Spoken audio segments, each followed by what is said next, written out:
ہم گے التجا والے،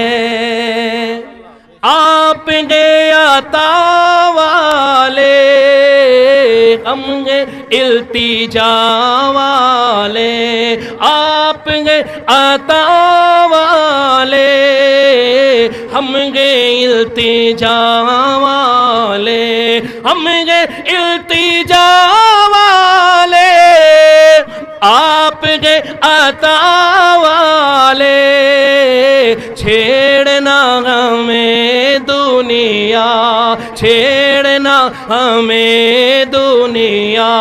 ہم گے مصطفیٰ والے، چھیڑنا ہمیں دنیا، ہم گے مصطفیٰ لے، چھیڑنا ہمیں دنیا، ہم گے مصطفیٰ لے۔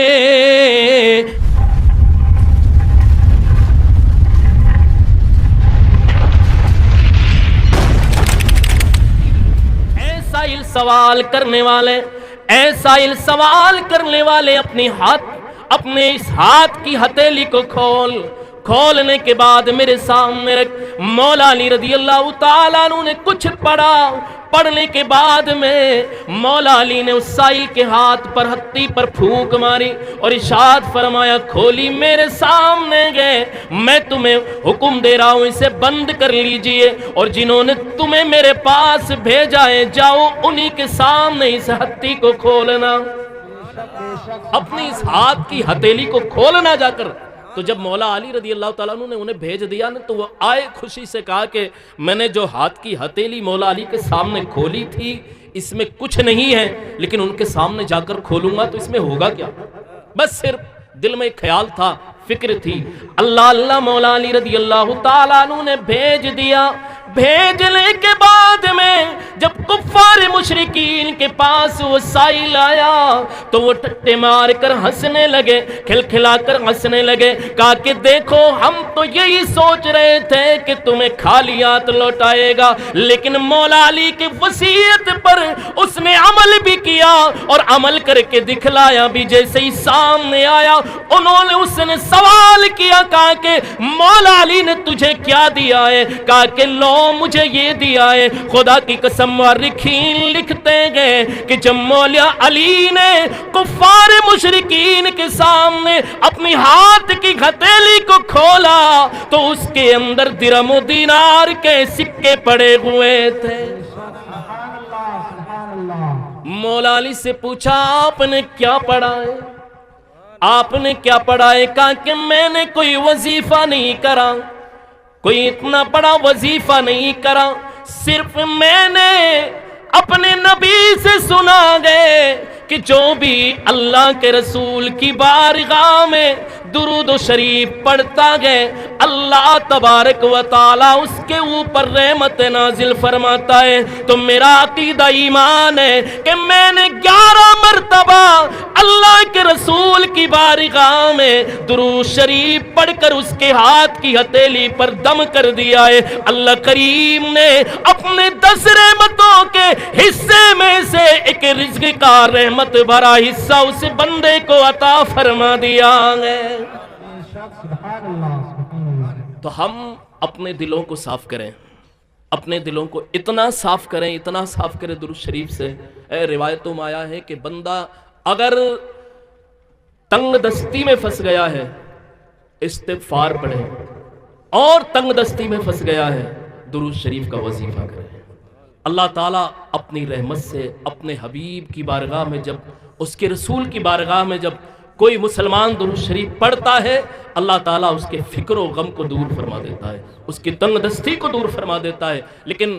ہمارے پاس ٹائم کہاں ہے جی؟ ہمارے پاس تو دنیا کی گپ شپ کرنے کے لیے ٹائم ہے۔ تو بہرحال درود شریف ایک مرتبہ آپ پڑھیں محبت سے۔ اللہم صلی علی سیدنا و مولانا محمد معدن الجود والکرم، صلو صلاۃ و سلام علیک یا رسول اللہ صلی اللہ تعالی علیہ وسلم۔ حاضرین محترم، اللہ تبارک و تعالیٰ نے مجھ کو آپ سب کو اس مقدس محفل میں حاضری کا شرف بخشا ہے، اور ہم درود شریف بھی پڑھتے رہیں، بیچ میں اللہ کا ذکر بھی کرتے رہیں، کیونکہ ہمارے دل دنیا کی محبتوں میں پھنسے ہوئے ہیں، اس دل کو ہم کچھ روشن کریں اللہ کے ذکر سے۔ آئے، ہمارے علماء فرماتے ہیں کہ نعت شریف سے عشق رسول پیدا ہوتا ہے، کلام اعلیٰ حضرت سے بھی عشق رسول پیدا ہوتا ہے، لیکن کسی اچھے عاشق رسول کا کلام لکھا ہوا ہو تو انشاءاللہ تعالیٰ اس سے بھی دل کے اندر عشق رسول پیدا ہوتا ہے۔ آئے ہم شہر محبت اور شہر مدینہ کی بات کرتے ہیں۔ میں کچھ مصروں کے ذریعے سے آپ کو مدینہ شریف اور آقا علیہ الصلوۃ والسلام کی سیرت کے کچھ لمحات آپ کی سماعتوں کے حوالے کرنا چاہتا ہوں۔ محبت سے پڑھے ایک مرتبہ سبحان اللہ۔ وہ شہر محبت، وہ شہر محبت جہاں مصطفیٰ ہے، وہی گھر بنانے کو دل چاہتا ہے۔ ہمارے نبی علیہ السلام کا شہر اتنا مقدس، اتنا پاک، اتنا عظیم، اتنا بلند و مرتبہ والا ہے کہ دنیا میں کوئی ایسی زمین ہے ہی نہیں۔ وہ شہر محبت جہاں مصطفیٰ ہے، وہی گھر بنانے کو دل چاہتا ہے۔ وہ شہر محبت جہاں مصطفیٰ ہے، وہی گھر بنانے کو دل چاہتا ہے۔ وہ سونے سے کنکر، وہ چاندی سی مٹی، وہ سونے سے کنکر، وہ چاندی سی مٹی نظر میں بسانے کو دل چاہتا ہے۔ اب میرے ساتھ پڑھیں محبت سے، نظر میں بسانے کو دل چاہتا ہے۔ جو پوچھا نبی نے کہ کچھ گھر بچھوڑا، تو صدیق اکبر کے ہونٹوں پہ آیا۔ جو پوچھا نبی نے کہ کچھ گھر بچھوڑا، تو صدیق اکبر کے ہونٹوں پہ آیا۔ وہاں مال و دولت کی کیا ہے ضرورت، وہاں مال و دولت کی کیا ہے ضرورت، جہاں دل لٹانے کو جی چاہتا ہے۔ وہاں مال و دولت کی کیا ہے ضرورت، جہاں دل لٹانے کو دل چاہتا ہے۔ اور جہاد محبت کی آواز گونجی، کہاں زلانے یہ دلہن سے اپنی۔ جہاد محبت کی آواز گونجی، کہاں زلانے یہ دلہن سے اپنی۔ اجازت اگر دو تو دام شہادت، اجازت اگر دو تو جام شہادت گلے سے لگانے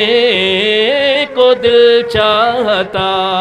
ہے۔ وہ شہر محبت جہاں مصطفیٰ ہے، وہی گھر بنانے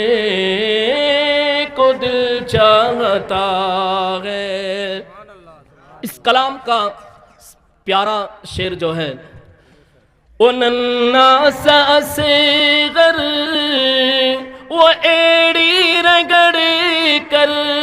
یہ یہی کہہ رہا ہے وہ خیمے کے اندر، وہ ننھا سا صغر وہ ایڑی رگڑ کر یہی کہہ رہا ہے وہ خیمے کے اندر، اے بابا میں پانی کا پیاسا نہیں ہوں، اے بابا میں پانی کا پیاسا نہیں ہوں، میرا سر کٹانے کو دل چاہتا ہے، اے بابا میں پانی کا پیاسا نہیں ہوں، میرا سر کٹانے کو دل چاہتا ہے، وہ شہر محبت جہاں مصطفیٰ ہے، وہی گھر بنانے کو دل چاہتا ہے۔ درود پاک پڑھ اللہم صلی علی سیدنا مولانا محمد مادر الجود والکرم، صلو صلاۃ و سلام علیک یا سیدی یا رسول اللہ صلی اللہ تعالیٰ علیہ وسلم۔ حضرات، کیونکہ رات کافی گزر چکی ہے اور یہ رات کا آخری پہر ہوتا ہے، کیونکہ 12 بجنے کے قریب ہے، پھر رات ڈھلنا شروع ہوتی ہے، تو میں اس مختصر سے ٹائم میں آپ کے سماعتوں کے کچھ حوالے ضروری باتیں کرنا چاہوں گا۔ اللہ تعالیٰ مجھے حق کہنے کی اور آپ سب کو حق سننے کی اور اس پر عمل کرنے کی اللہ تعالیٰ توفیق عطا فرمائے۔ اللہ تبارک و تعالیٰ کی توفیق کا سہارا لیتے ہوئے میں اپنی گفتگو کا آغاز اللہ کے حمد و ثنا الحمدللہ رب العالمین، وہ خالق کائنات جو تمام تعریف کا مستحق ہے، ساری تعریفیں اسی پروردگار کے لیے ہیں کہ جس نے ہم کو، آپ سب کو یہ قیمتی زندگی اور یہ قیمتی وقت نصیب فرما رکھا ہے۔ اس پر ہم اس محسن کائنات اللہ رب العالمین پروردگار، اس پالنہار کا جتنا بھی شکر ادا کریں اتنا ہمارے لیے کم ہے۔ میں نے آیت مقدسہ کا تلاوت کرنے کا شرف حاصل کیا ہے۔ اس آیت مقدسہ میں اللہ تبارک و تعالیٰ کے ان محبوبین اور ان مقدس جگہوں کا ذکر ہے کہ جو اللہ تبارک و تعالیٰ کی نشانیاں ہیں۔ اللہ تبارک و تعالیٰ کی نشانیوں کا ذکر ہے، اور پھر اللہ تبارک و تعالیٰ نے اس میں حکم دیا ہے کہ ادب و احترام انہی دلوں کے اندر ان اللہ کی مقدس نشانیوں کا ہوتا ہے کہ جن کے دل کے اندر اللہ نے تقوی کو ڈال دیا ہے۔ ٹھیک ہے، یہ تقوی، پرہیزگاری، اللہ تبارک و تعالیٰ کا ڈر ہمارے دل کے اندر جب تک ہے تو جب تک ہم ان درباروں کا ادب کرتے ہیں۔ ادب و احترام ہر بندہ نہیں کرتا ہے، یہ پکی بات ہے، ہر انسان ادب نہیں کرتا ہے۔ آج ان کی بات تو بہت بڑی ہے، آج اس دور میں، اس پرفتن دور میں انسان اپنے ماں اور باپ کا ادب نہیں کرتا ہے۔ یہ تو بہت اعلیٰ شخصیت ہے، اور ایک اولاد کے لیے باپ سے بڑی دولت اس دنیا میں کوئی نہیں ہے۔ یہ قیمت وہی لگا سکتا ہے، وہی ان کے وقار، ان کے مرتبے، ان کے منصب کو پہچان سکتا ہے کہ جن کے سائے، جن کے والدین کے سائے ان کے سر سے اٹھ چکے ہیں۔ اب جن کے پاس ہے وہ کیا قیمت جانیں گے؟ جوانی کی قیمت کسی بزرگ سے پوچھے آپ کہ جوانی کیا ہوتی ہے۔ جوانی کی قیمت جوان نہیں بتائے گا، کیونکہ تو جوانی کے نشے میں ہے،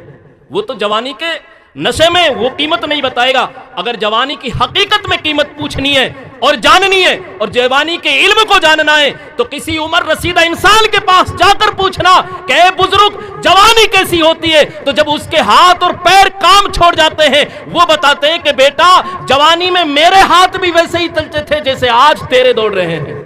تیرے قدم جیسے رننگ بھر رہے ہیں ایسے میرے قدم بھی کہیں دوڑا کرتے تھے، لیکن قیمت کس کے پاس ہے؟ قیمت وہ جانے گا۔ وقت کی قدر کون کرے گا؟ وقت کی قدر وہ کرے گا جس کے پاس جس کا وقت نکل چکا ہے، اور جو جانتا ہے وقت کی قدر کو کہ میں نے وقت کیسا بتایا ہے، آج وہ مارا پھرتا ہے، وقت نکل گیا، اب ہاتھ پہ ہاتھ دھر کر بیٹھا ہے۔ تو یہ ساری چیزیں ہر انسان، ہر بندہ کے دل میں یہ چیز آتی ہے کہ یہ کوئی ہے، یہ کوئی جگہ جن کا ہمیں ادب کرنا ہے۔ تو آج کا یہ پرفتن دور ہے، طرح طرح کے عقائد ہمارے اس دنیا میں، ہماری اس کلچر میں، ہمارے سماج کے اندر طرح طرح کے عقائد والے لوگ ہمارے پاس آتے ہیں اور انسان کے لمحے میں عقیدے کو ہڑپ کر، ایمان کو ہڑپ کر اس کے ایمان کو چراغ کو گل کر دیتے ہیں اور پھر ادھر بد عقیدہ بنا دیتے ہیں۔ پھر وہ انہی بزرگوں، اللہ تبارک و تعالیٰ کے محبوبوں کو پھر وہ برا بھلا کہنا شروع کر دیتے ہیں، کیونکہ اللہ کے رسول نے 1400 سال پہلے ارشاد فرمایا ہے، کہا کہ لوگ صبح کو مومن ہوں گے لیکن جب شام ہوگی تو ان کا ایمان کا چراغ گل ہو چکا ہوگا، لیکن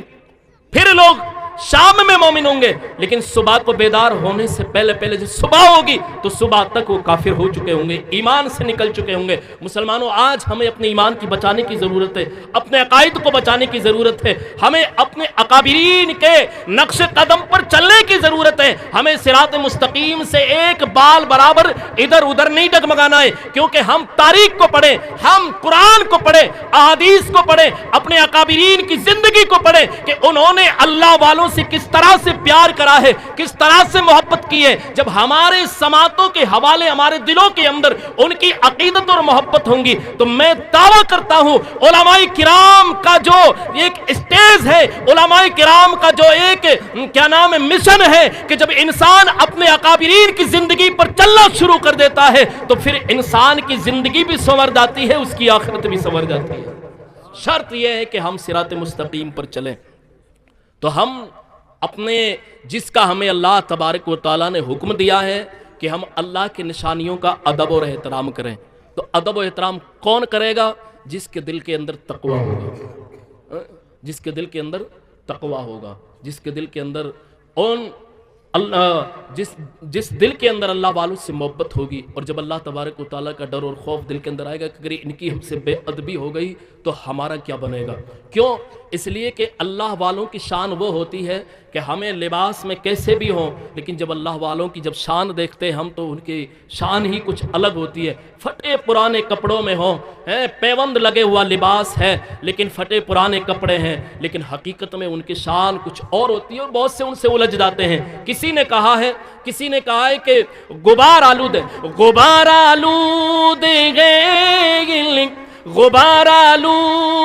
گئے ان کو حقارت سے نہ دیکھنے کو، غبار آلود ہے لیکن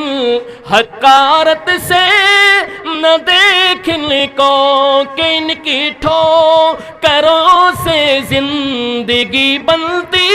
سنورتی ہے، کہ ان کی ٹھوکروں سے زندگی بنتی سنورتی ہے۔ میرے اللہ نے فرمایا، میرے اللہ تبارک و تعالیٰ نے فرمایا، ان الصفا والمروہ من شعائر اللہ، اللہ کریم نے فرمایا یہ صفا مروہ تو پہاڑیاں گئے، یہ کوئی عام پہاڑیاں نہیں ہے، یہ کوئی عام پتھروں کی جگہ نہیں ہے۔ اللہ کریم نے فرمایا یہ ان الصفا والمروہ من شعائر اللہ، صفا اور مروہ یہ دونوں پہاڑی کالی کالی پتھروں والی پہاڑیاں ہیں، یہ اللہ تبارک و تعالیٰ کی عظیم نشانیوں میں سے ایک نشانی ہے۔ اب وہ اللہ کے نشانیاں کیسے جی؟ اب دنیا میں پہاڑ تو اور بھی ہیں، ہزاروں پہاڑ ہیں، لیکن انسان اور پہاڑوں کا ادب کیوں نہیں کرتا؟ انسان کی نظر میں اور پہاڑوں کی تعظیم کیوں نہیں ہے؟ لیکن جیسے ہی صفا مروہ پر بندہ جاتا ہے تو اس کا ادب احترام بجا لاتا ہے، مروہ پر جاتا ہے، صفا پر جاتا ہے۔ اب تاریخ کا پس منظر کیا ہے؟ آخر وہ صفا مروہ انسان کے دل میں ایک محبت اور ایک تعظیم کا مقام کیوں لے گئی؟ کیا وجہ ہے کہ ان پہاڑوں نے انسان کے دل کے اندر تعظیم کا مقام رکھا، محبت رکھی، اور محبت دل کے اندر آئی، اور پھر انسان صبح قیامت تک ان پہاڑیوں سے پیار اور محبت کرتا رہے گا، ان کی تعظیم و توقیر کرتا رہے گا۔ وجہ کیا ہے؟ تاریخ اٹھا کر دیکھتے ہیں، تاریخ کا پس منظر اٹھا کر دیکھتے ہیں۔ سیدنا ابراہیم علی نبینا علیہ السلام اپنی بیگم حضرت ہاجرہ رضی اللہ تعالی عنہا کے جب بچہ پیدا ہوا، حضرت اسماعیل علی نبینا علیہ السلام ابھی اب کچھ دن کے تھے، چھوٹے سے بچے تھے، لیکن جہاں مکہ شریف ہے، جہاں مکہ شریف آج ہے، جہاں صفا اور مروہ پہاڑیاں ہیں، یہاں کچھ نہیں تھا، صرف ایک مکہ ایسی جگہ پر تھا کہ جہاں صرف حضرت آدم علیہ السلام نے اس کو تعمیر کیا تھا، وہ بنتے بنتے وہ اپنی اصل وجود پر تھا۔ لیکن اللہ تبارک و تعالیٰ نے، یہ دوسرا ٹاپک ہے،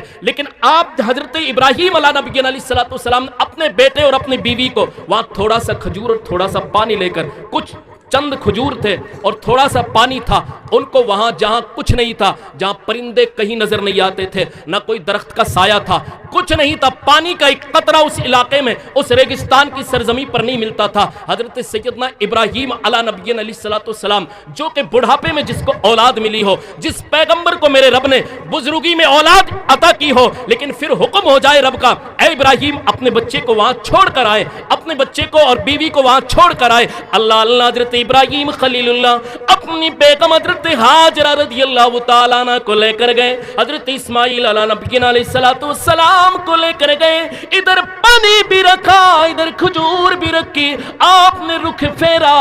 رخ پھیرنے کے بعد میں آپ واپس آنے لگے، ہاجرہ نے مڑ کر آواز دی، او ابراہیم کدھر جا رہے ہیں، کہاں جا رہے ہیں؟ یا تو کوئی سہارا بھی نہیں ہے، یا تو دور دور تک ہوائیں، یا تو دور دور تک کوئی سایہ بھی نہیں ہے، یا تو پانی کا قطرہ بھی نہیں ہے، ہمیں پانی ختم ہو جائے گا، کہاں سے آئے گا؟ ہمارا پانی ختم ہو جائے گا، کدھر سے آئے گا؟ کھجور ختم ہو جائیں گے، کدھر سے آئیں گے؟ ابراہیم نے کوئی جواب نہیں دیا، تیسری مرتبہ آواز دی، سیدہ ہاجرہ رضی اللہ تعالیٰ عنہ نے عرض کیا، ابراہیم کیا میرے رب کا حکم ہے؟ ابراہیم علیہ السلام نے فرمایا، ہاں ہاجرہ اللہ کا حکم ہے، مجھے میرے تیرے رب نے حکم دیا ہے، میں تجھے یہاں چھوڑ کر جاؤں۔ ادھر سے حضرت ہاجرہ نے آواز دی، او ابراہیم جب میرے تیرے رب کا حکم ہے تو یہ پانی بھی کچھ نہیں، یہ کھجور بھی کچھ نہیں،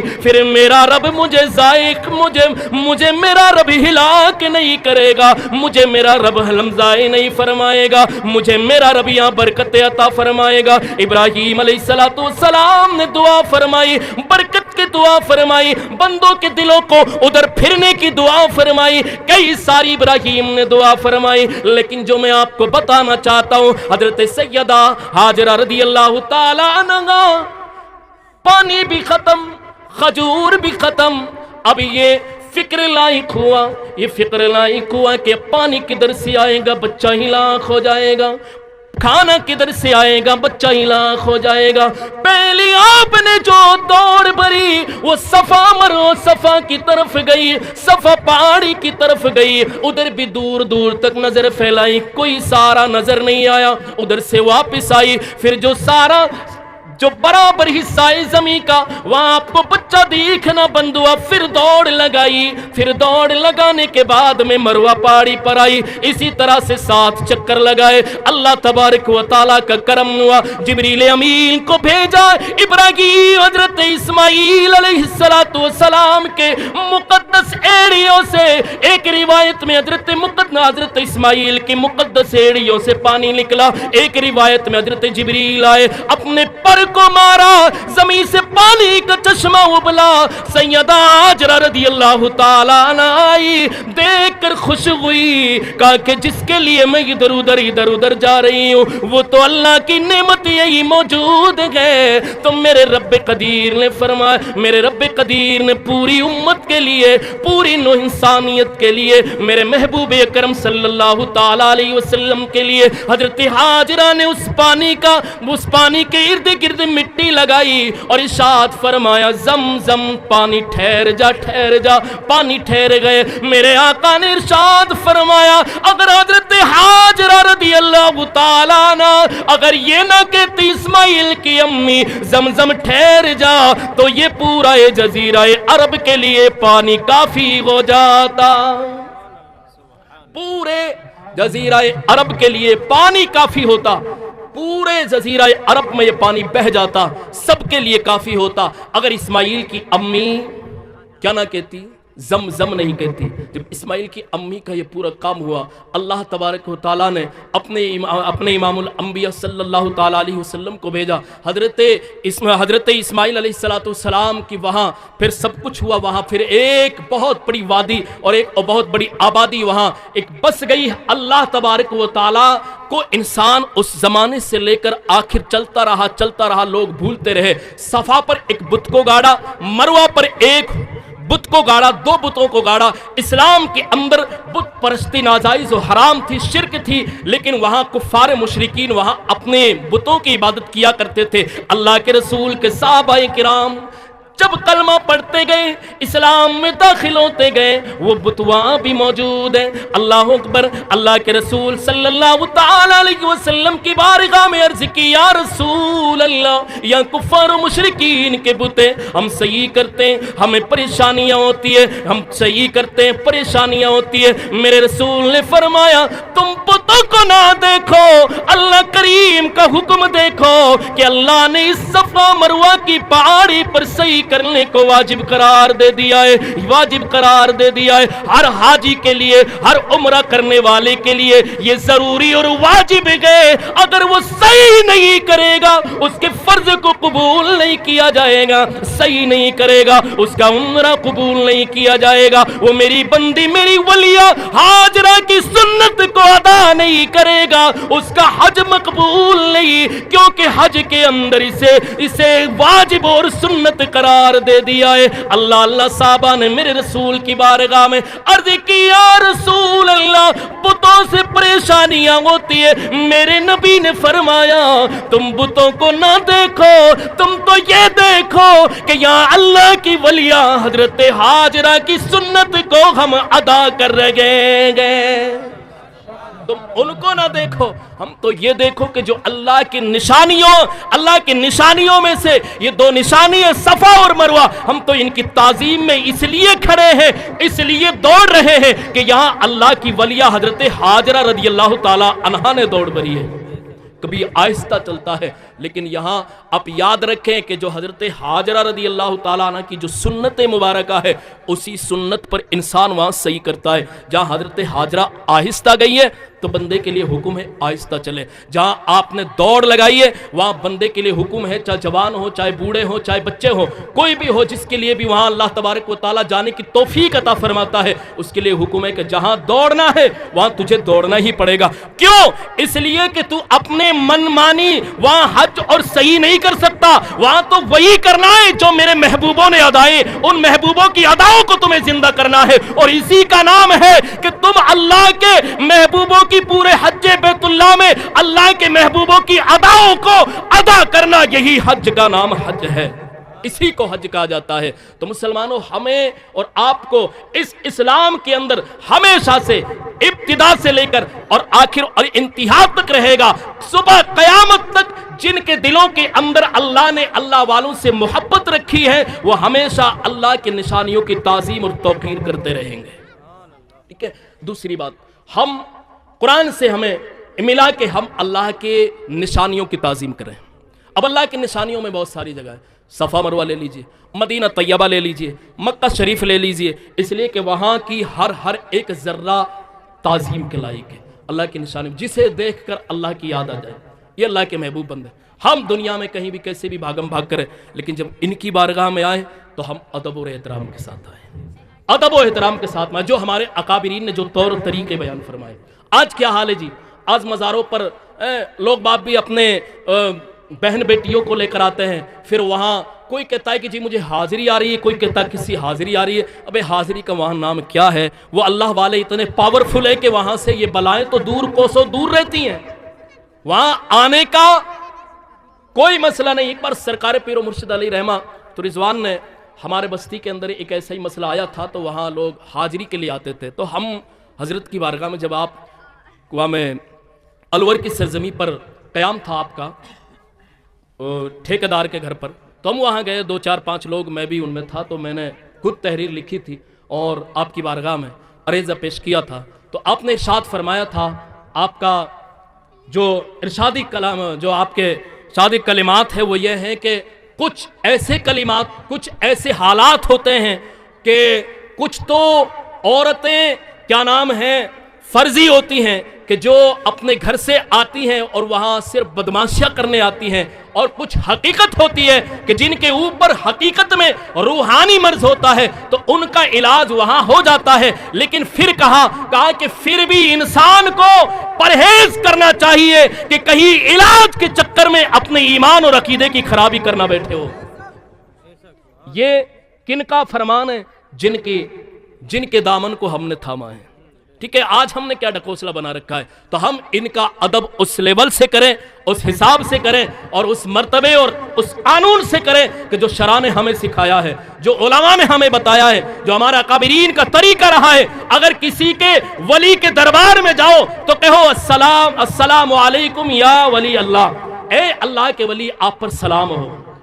تو جب آپ جاؤ تو پھر حکم دیا ہے کہ آپ 3 یا 4 ہاتھ، ہمارے علماء فرما رہے ہیں، میری اصلاح فرمائے، 3 یا 4 یا 5 ہاتھ کا ذکر فرمائے، کتنے دور کھڑے ہو کر مزار سے درود و فاتحہ پڑھیں، اور فاتحہ پڑھنے کے بعد آپ دعا کر آپ اپنے گھر ادب و احترام کے ساتھ چلے جائیں. یہ حکم ہے. تو اللہ تبارک و تعالیٰ نے ہمیں ان درباروں کی تعظیم اور توقیر کرنے کا حکم دیا. ہم ان کی تعظیم کریں، ان کا ادب کریں، احترام کریں. اللہ تبارک و تعالیٰ نے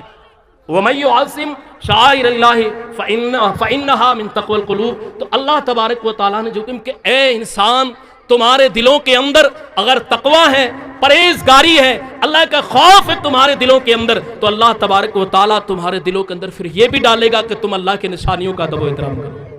اور جن دلوں کے اندر ادب و احترام ہوتا ہے وہ ایسے ہی نہیں ہوتا ہے، وہ اس لیے ہوتا ہے کہ ان کے دلوں کے اندر تقوی ہے. اب دوسری بات، ہمیں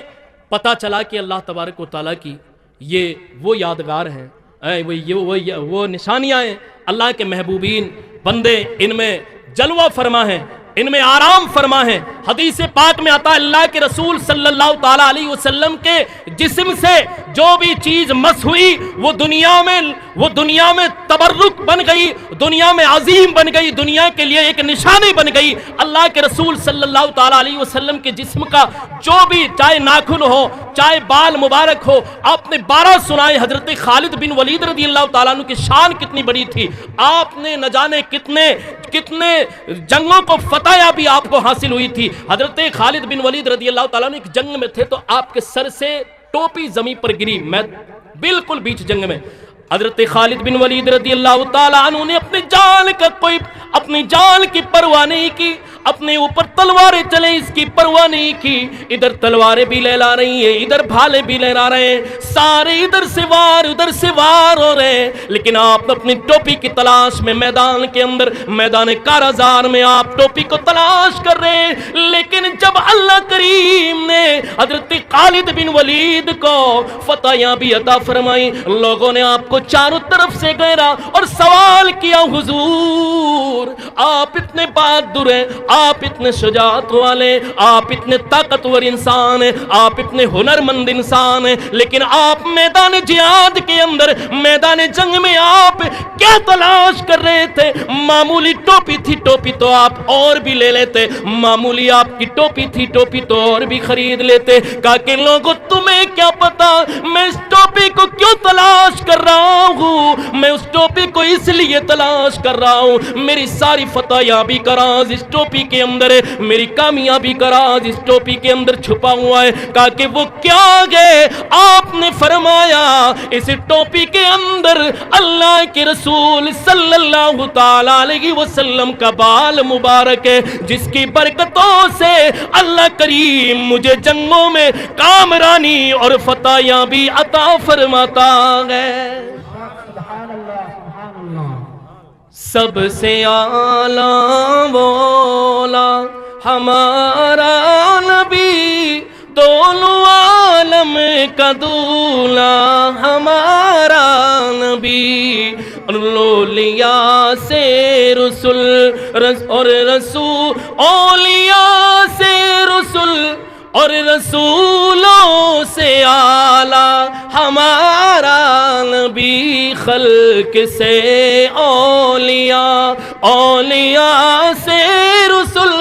اور رسولوں سے اعلیٰ ہمارا نبی، سب سے اعلیٰ و اولیٰ ہمارا نبی۔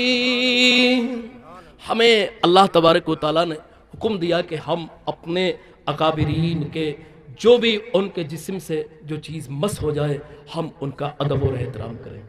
ہمارے لیے حکم ہے۔ اور ہمارے لیے حکم کیوں نہ ہو، اب تاریخ پڑھ کر دیکھیں، لیکن ہمارے پاس کہاں ٹائم ہے۔ ہم موبائلوں پہ تو ہم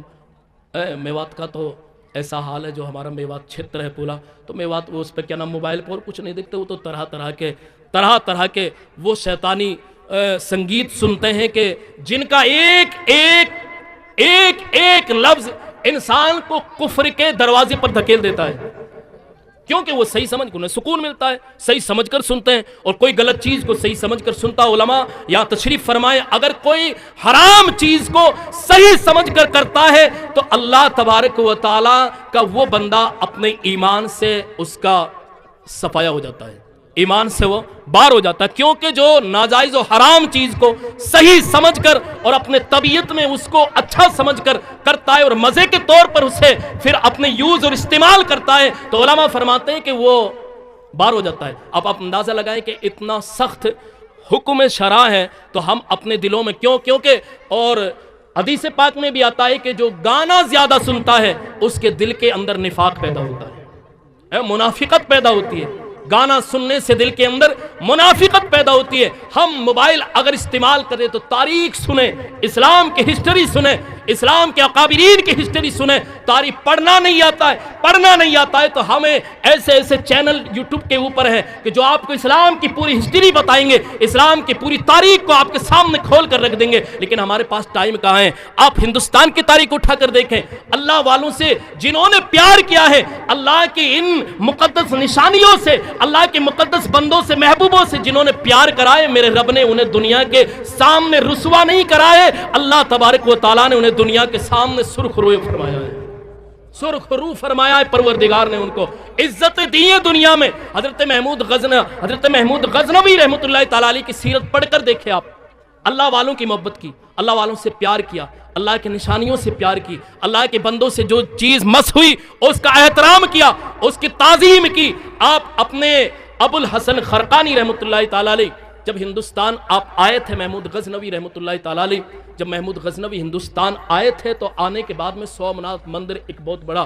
قلعہ کے روپ میں تھا، اور مشرکین کے اس میں ہزاروں سینکڑوں بت نصب تھے جن کی وہ اپنے حساب سے پوجا کیا کرتے تھے۔ آپ نے کوشش کی، جب پتہ چلا کہ محمود غزنوی یہاں حملہ کرنے والے ہیں تو پورے ملک ہندوستان کی فوجوں کو جمع کر سومناتھ مندر کے ارد گرد میں لگا دیا، پہرا لگا دیا۔ جب محمود غزنوی نے دیکھا کہ یہ تو بہت بڑا مشکل کام ہے، اور اگر آج مجھ سے یہ سومناتھ مندر فتح نہیں ہوا اور میں نے کامیابی حاصل نہیں کی تو پھر میرا ہندوستان میں آنا بیکار ہے۔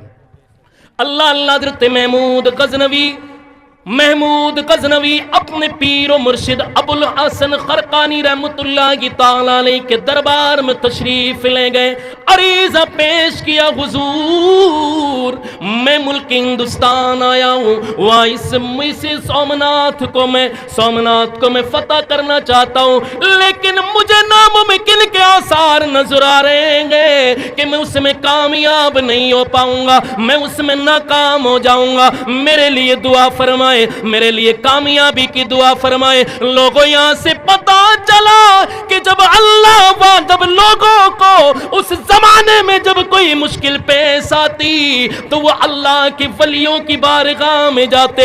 دعا کرانے کے لیے، حضور میرے لیے دعا فرمائے، حضور میرے لیے دعا فرمائے، اللہ مجھے اس میں برکت عطا فرما دے۔ حضرت ابو الحسن خرقانی رحمت اللہ تعالی علیہ نے دعا بھی فرمائی اور اپنا کرتا مبارک اتار کر دیا، ارشاد ارشاد فرمایا، کہا کہ بیٹا جاؤ، جب صبح کو نماز پڑھنے کے بعد میں میرے کرتے کو سامنے رکھنا، سامنے رکھنے کے بعد میں اللہ سے دعا کرنا، یا اللہ اس کرتے والے کے صدقے میں مجھے فتح یابی عطا فرما دے۔ اللہ اللہ، حضرت محمود غزنوی نے ایسا ہی کیا لوگوں، جب ایسا ہی کیا اللہ نے بڑی محنت و مشقت سے، اللہ کے اس بندے نے جب محنت و مشقت سے اس غزوے میں اپنا قدم رکھا، گھمسان کا غزوہ شروع ہوا، لڑائی شروع ہے، چاروں طرف جنگیں ہو رہی ہیں، ادھر بھی لڑائی ہے ادھر بھی تلواریں چل رہی ہیں۔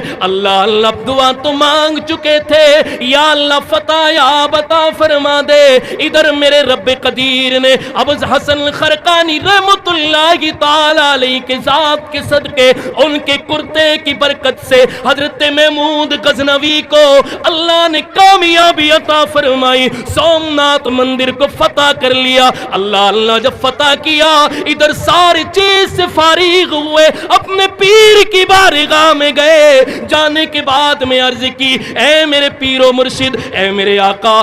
مجھے تو اللہ نے کامیابی عطا فرمائی ہے، لیکن جو عالم کشم میں تشریف فرما بزرگ ہیں، انہوں نے دیکھا، کہا کہ اے محمود غزنوی، اب بھی تم نے بھول کی گئے، اگر تم آج دعا مانگتے، یا اللہ پورے ملک ہندوستان کے مسلمانوں کو ایمان کی دولت عطا فرما دے، تو اللہ کی رحمت اس بات کا منتظر تھی کہ کب تو دعا مانگے، کب اللہ پورے ملک سے کفر کو ختم فرمائے۔